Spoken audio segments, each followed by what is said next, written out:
Hello students, welcome you back to the course of cloud computing. We are into the fourth unit and we have already seen what cloud resource management is. So in this lecture we will be seeing about resource provisioning methods.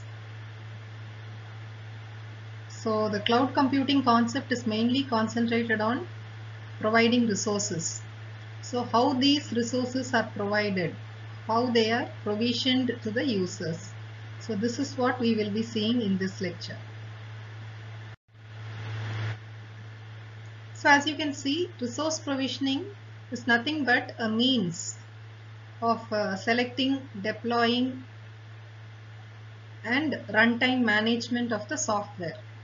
That is whatever database server management systems that are required, the load balancers, we've already seen about them, and also the hardware resources such as the CPU, storage and network for ensuring guaranteed performance for applications.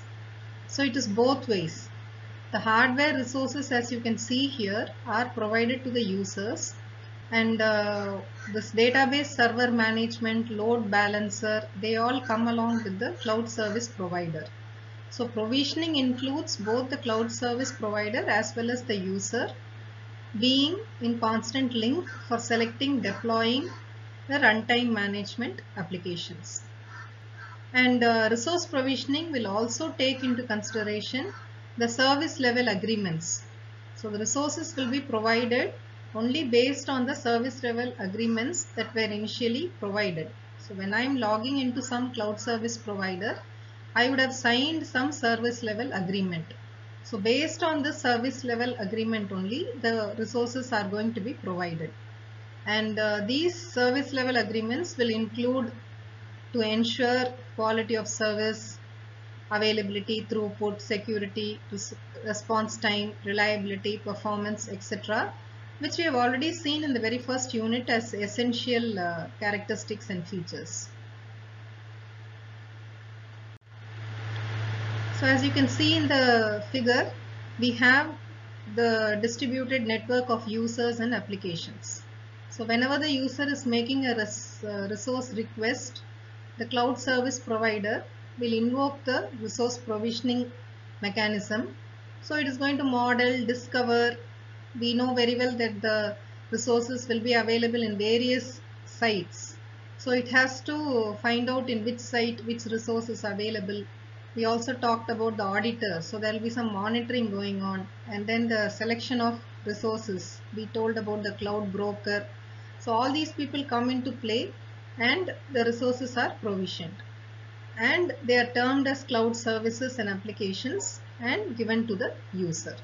So this particular process of taking a request, trying to discover them, monitor, select them, convert them to cloud services is called as resource provisioning.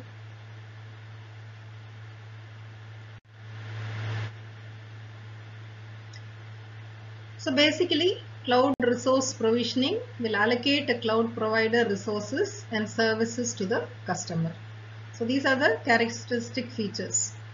The cloud services that customers can provision include, we saw what are the services that are available: infrastructure as a service, software as a service, and platform as a service, and in either a public or private cloud environment. So all this in the third unit we have studied in detail.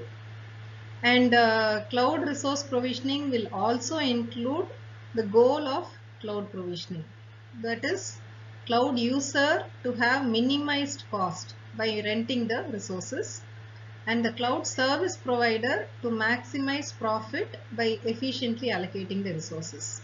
So both the customer as well as the provider have to be benefited.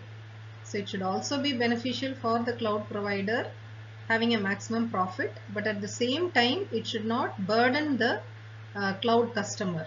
He should feel that he is getting a minimized cost by renting the resources. So a simple example for cloud's resource provisioning is, a company may seek a transition or of some of its resources or all of the existing applications to the cloud. We are trying to shift whatever we are working on now to the cloud. So in that case, we will go for this cloud resource provisioning, and they will re-architect, re-engineer the applications and give us. So you can see the diagram. It is more clearer given here. We already studied about the scheduler. So the user is giving the workload request and it is forming a workload queue. So the bulk of workloads from more than one users, they will be reaching the workload cluster of the cloud computing environment. And so these are the service level agreements what we told. So SLA, measure, quality of service metric, resource descriptions. So all this will be taken care by the resource provisioner, and then again there will be a scheduler who will interact with the resource pool and find out where the resources are. And everywhere you can find a two-way arrow. So it means that once the request comes, the reply from the cloud data center from the resource pool, it is taken back, and through the resource provisioner it is given back to the user.